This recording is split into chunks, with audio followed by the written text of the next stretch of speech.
Procuradora do município de Criciúma fala sobre o aumento dos servidores públicos e você vai ver também. Greve dos peritos do INSS continua atrasando as perícias de quem precisa garantir os seus direitos. Inflação em março sobe mais uma vez. Taxa extra de energia elétrica passará a não vigorar a partir de 16 de abril. Sebrae lança novo programa para ajudar micro e pequeno empreendedor. Safra recorde de grãos anima o setor agropecuário. Essas e outras notícias você acompanha a partir de agora no Informe Região.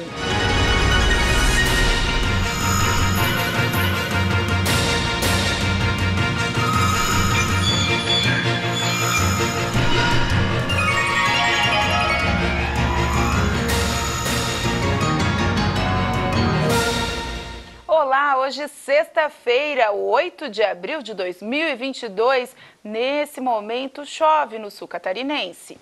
A inflação medida pelo Índice Geral de Preços na disponibilidade interna do IGP subiu 2,37 em março. A alta do índice tem a influência, sobretudo, dos combustíveis derivados de petróleo. Os dados foram divulgados pelo Instituto Brasileiro de Economia da Fundação Getúlio Vargas. O índice ficou acima do verificado em fevereiro, de 1,5%. O acumulado do ano está em 6% e a alta chega a 15,57% em 12 meses. Em março do ano passado, o índice registrava inflação de 2,17% e acumulava alta de 30,63% em 12 meses.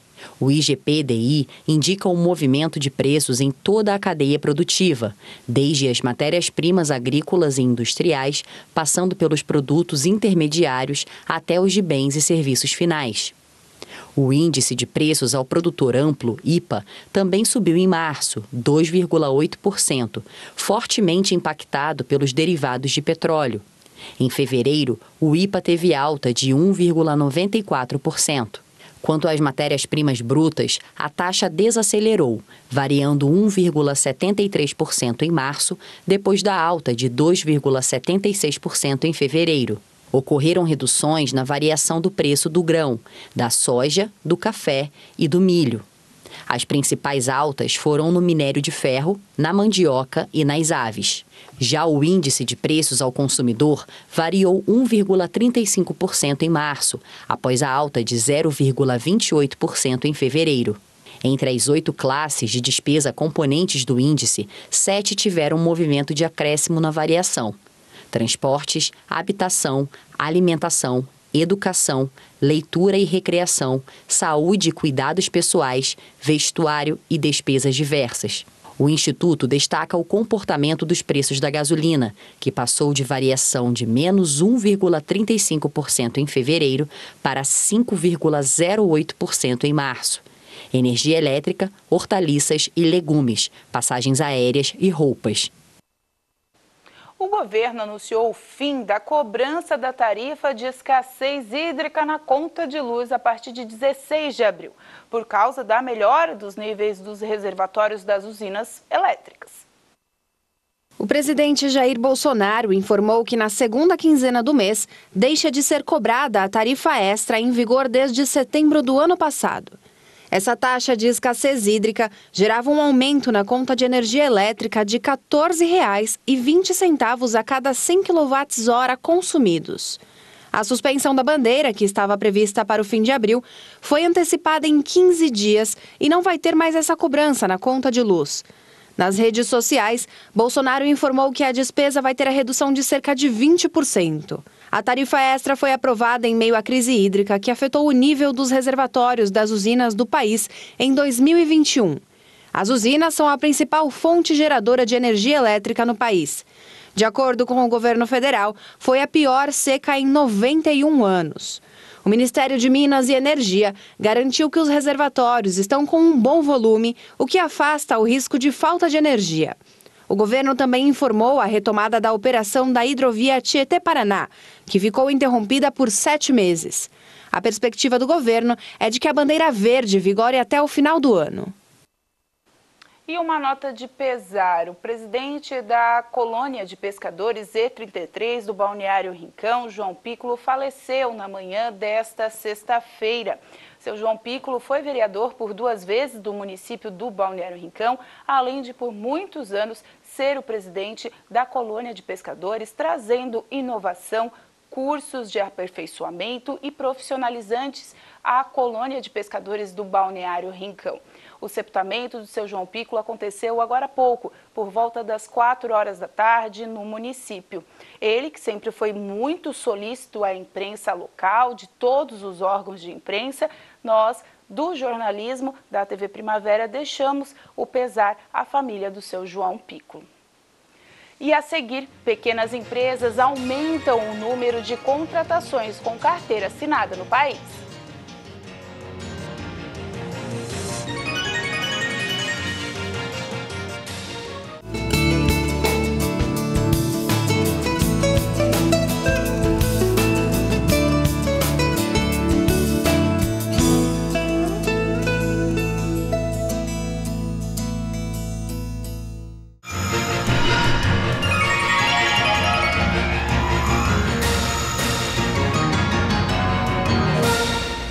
A greve dos médicos peritos do INSS completou uma semana, o que aumenta a espera das pessoas que precisam da perícia para receberem os benefícios. A greve dos peritos do Instituto Nacional de Seguridade Social, o INSS, é porque esses profissionais pedem reajuste salarial, além de aumento de benefícios e ajustes no plano de carreira. A categoria alega que o governo federal não propôs nenhuma negociação até o momento. Segundo os representantes dos peritos, enquanto não houver negociação, a paralisação deve continuar. Até o momento, cerca de 70% dos médicos peritos aderiram à greve. Com isso, problemas antigos são agravados, já que pessoas esperam há meses para fazer a perícia médica, a fim de receberem benefícios e auxílios do governo. Sem a perícia, a verba não é liberada. Por conta da greve, a fila de espera para conseguir perícia médica só aumenta no Rio de Janeiro. Procurado, o governo federal não se manifestou sobre o assunto. Um novo programa realizado pelo Sebrae pretende facilitar a vida dos micro e pequenos empreendedores. O programa é válido para empresas de todo o país. A assistência será gratuita e oferecida por 35 empresas parceiras do programa Ideias. Essa é a 3ª edição do projeto, que já avaliou mais de 620 trabalhos e desses aprovou 415 para assistência. Os empreendedores com projetos nas fases de criação ou modelo de negócio poderão se inscrever na edição de 2022. Cerca de 1/3 das vagas serão destinadas às regiões Norte, Nordeste e Centro-Oeste e outros 20% para projetos com impacto socioambiental positivo. Um comitê composto por representantes do Sebrae, Amprotec e Secretaria Especial de Produtividade e Competitividade do Ministério da Economia farão a avaliação das propostas. Durante 10 semanas, os projetos selecionados vão receber mentoria, consultoria e suporte online de uma das incubadoras ou aceleradoras credenciadas. Os atendimentos serão individualizados por pelo menos 18 horas. Mais informações podem ser obtidas no edital, disponível na página do programa. Até o fim de 2022, o programa pretende atingir a meta de 1.000 projetos atendidos. Um novo recorde de vendas da safra de grãos anima o setor agropecuário. A estimativa para a produção de cereais, leguminosas e oleaginosas neste ano baixou um pouco pela previsão do IBGE. Segundo o levantamento sistemático da produção agrícola realizado em março, a estimativa é que o país feche 2022 com uma safra de 258 milhões e 900 mil toneladas. O número é 1% menor que o volume previsto na pesquisa de fevereiro. A redução da previsão foi puxada pelas quedas nas estimativas de produção da soja, da primeira safra de milho, da uva e do tomate. Mas, de acordo com o IBGE, mesmo com a redução da previsão de um mês para o outro, o Brasil ainda deve ter safra recorde este ano, com uma produção 2,3% maior que no ano passado. O recorde anterior foi em 2020, quando foram produzidos 255 milhões e 400 mil toneladas de cereais, leguminosas e oleaginosas. A área a ser colhida em 2022 deve chegar a quase 72 milhões de hectares. A seguir, Procuradoria do município de Criciúma fala sobre os aumentos dos servidores.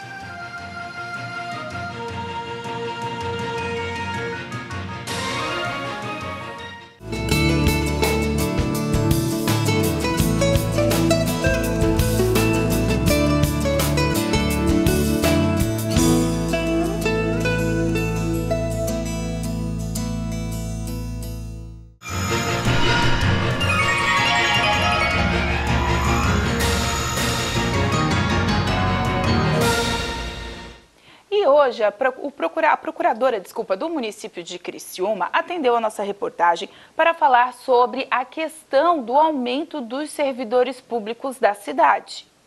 Então, para responder ontem a situação que foi colocada aqui no jornal, no Informe Região, sobre os valores, dos aumentos dos servidores públicos do município de Criciúma, eu estou aqui na Procuradoria-Geral do município com a doutora Ana Flores, que é a procuradora, para responder sobre isso para a gente. Doutora Ana, por que a Prefeitura acabou encaminhando diretamente para a Câmara o projeto do reajuste salarial dos servidores sem antes conversar com o sindicato? Na verdade, o encaminhamento da lei de revisão geral anual ela é de iniciativa privativa do chefe do Poder Executivo. Por isso, após o estudo econômico pela Fazenda e o estudo jurídico pela Procuradoria, o projeto de lei foi construído e encaminhado para o Legislativo, que vai realizar a análise e a aprovação do projeto, se considerá-lo legal. Também no Legislativo, ele passa pela parte jurídica e essa análise e pela Comissão de Constituição e Justiça, obrigatoriamente, assim como pela Comissão dos Servidores dos Serviços Públicos. Após essa análise, ela vai para a votação. Desse modo, se cumpriu a Constituição Federal, estadual, a nossa lei orgânica e, portanto, a lei foi encaminhada após o estudo necessário para a Câmara de Vereadores. Então, isso que foi encaminhado para a Câmara está dentro dos padrões, vamos dizer assim, limites de valores que o município poderia dar de reajuste? Sim, nós fomos no limite, A Constituição Federal ela prevê que os servidores anualmente receberão a revisão geral anual. Ela é obrigatória? Não, ela não é obrigatória. Não quer dizer que não tem eficácia, a Constituição Federal. No entanto, o que quer dizer é que demanda um estudo. Verificada a possibilidade desse encaminhamento, se verificou que os 11% que seriam referentes à inflação do período anual, seria possível de encaminhamento linearmente para todos os servidores públicos do município de Criciúma, assim como as cláusulas sociais foram revistas para a majoração daqueles valores, também acompanhando a inflação. No caso, doutora, também o sindicato fala muito da questão dos pisos salariais, tanto do magistério, que não estaria se cumprindo a lei federal, também como de outros salários que, com a deflação dos últimos tempos, acabou ficando abaixo até do salário mínimo, tanto do regional, do nosso estado, quanto também do nacional. Tem alguma informação sobre isso? Especificamente sobre o piso do magistério, nós tínhamos anteriormente uma lei que trazia os critérios para a revisão, para o reajuste desse piso anualmente. Com a nova lei do Fundeb, que foi promulgada no final do ano passado, ela foi revogada. Então, hoje nós não temos critérios objetivos para o cálculo do valor do piso do magistério. Então, eu te respondendo, essa revisão geral anual linear para todos os servidores é o que está ao nosso alcance nesse momento. Não por outra razão, a FECAM e a Confederação Nacional dos Municípios encaminhou para os entes federados essa notícia dizendo que hoje nós não temos critérios para verificar qual é o valor do piso do magistério, pois a lei foi revogada, orientando a que não seja repassado o valor de 33% que teria sido referido em uma live pelo presidente da República e que está previsto hoje em portaria. No entanto, a Constituição Federal ela nos diz o quê? Que o piso do magistério ele deve ser reajustado anualmente com base em lei federal. Então, essa lei federal tendo sido revogada, nós não temos critérios para fazê-lo nesta oportunidade. Então, no caso, continua seguindo somente o que vier de reajuste para todos. Isso, até existe uma lei federal que está para ser votada, que trata sobre o piso do magistério e que diz que ele será reajustado anualmente com base no INPC. Que o critério passaria a ser esse. Ela ainda não está aprovada, mas ela está em andamento. Então, hoje, o que o município fez, o que o gestor, né, encaminhou o projeto de lei com base na Constituição e nas leis que estão em vigor. Não há uma previsão de rodadas de negociações com o sindicato. O que já está caminhado já foi. É que nós chegamos, se nós fôssemos atender no caso que o sindicato nos passou de pedidos, nós chegaríamos no limite do nosso limite prudencial, né? Com gastos e despesas de pessoal.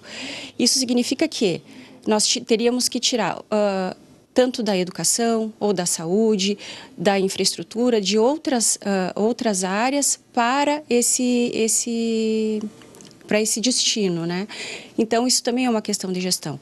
Criciúma hoje recebeu nota máxima em gestão, né? Então, do governo federal.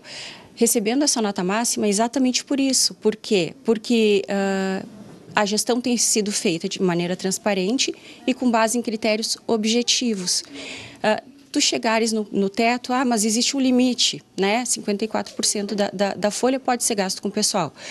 No entanto, existe o crescimento vegetativo. Com o crescimento vegetativo, talvez até pudéssemos ultrapassar ou chegar a um ponto de não termos esse valor para arcar com os custos dessas despesas de pessoal.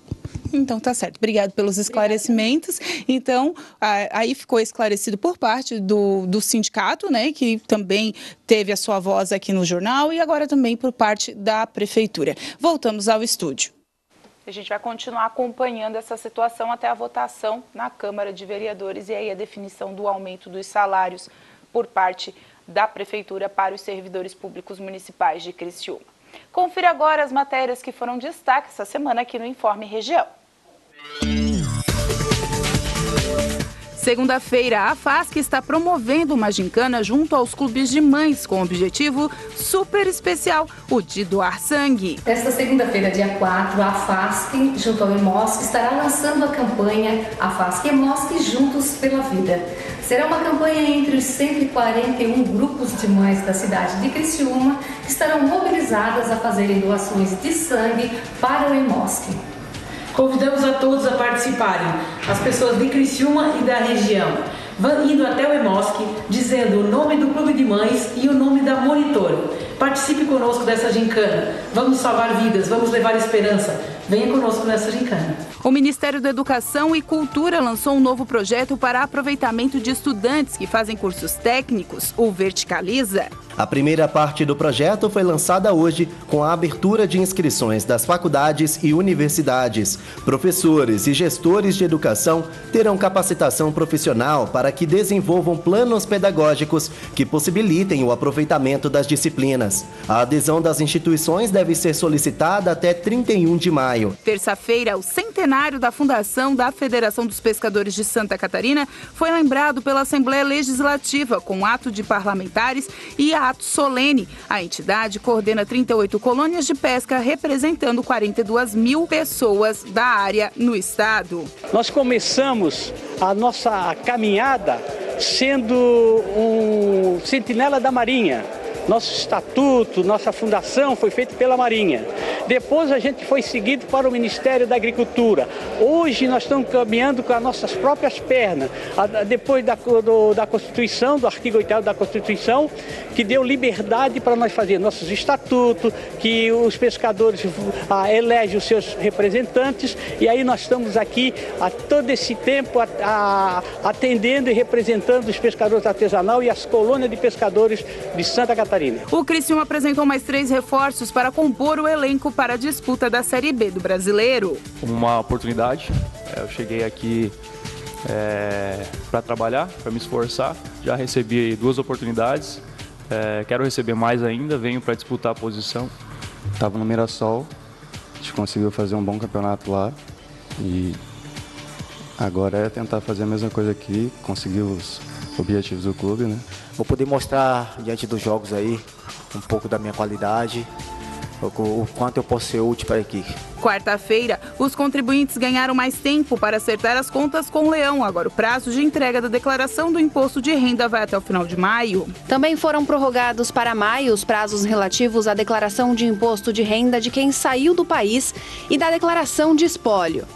Já as restituições seguem o cronograma anterior, pagas em 5 lotes, começando no fim de maio e indo até setembro. Este é o mês de prevenção ao combate à cegueira, conhecido como Abril Marrom. A gente deve ir no oftalmo, na verdade, desde que a gente nasce, né? É aquele médico que desde que você nasceu, no teste do olhinho, para detectar qualquer infecção intraútero que a criança pode ter tido, pode gerar um problema na visão, acompanhar em toda a infância, até para evitar um olho preguiçoso, uma ambliopia que pode ser corrigido com tampão, com óculos na infância e que na idade adulta não é possível. Quinta-feira, em nome da saúde, o Dia Mundial da Atividade Física veio para ajudar as pessoas a terem uma vida mais saudável e com mais disposição. Para você ter uma ideia, um estudo publicado há uns 2 anos na Cell, uma grande revista que estuda metabolismo, eles mostraram que são produzidas mais de 17 mil substâncias durante o exercício. Então, pegar essas 17 mil substâncias e colocar numa pílula seria uma missão quase que impossível, pelo menos para a nossa geração. Uma reunião de sensibilização com representantes de órgãos públicos, entidades empresariais e organizações não governamentais aconteceu na Alesc para propor a coalizão do terceiro setor em Santa Catarina. É uma proposta fundamental. O terceiro setor, ele já ultrapassou em muito essa questão do assistencialismo, essa questão somente da filantropia. É um trabalho profissional, é um trabalho que precisa de apoio, precisa de orçamento. E quando a gente junta as organizações, quando a gente junta o poder legislativo, quando a gente junta as empresas privadas e o poder executivo, a gente consegue somar esforços, consegue garantir a complementariedade dessas competências e consegue dar mais resultado para quem mais precisa. E com essas informações a gente encerra o Informe Região desta sexta-feira. Lembrando para você que essas e outras notícias você acompanha nos nossos canais, no @TV Primavera no Facebook, Instagram e também no YouTube. A todos vocês uma boa noite, um bom final de semana, até segunda.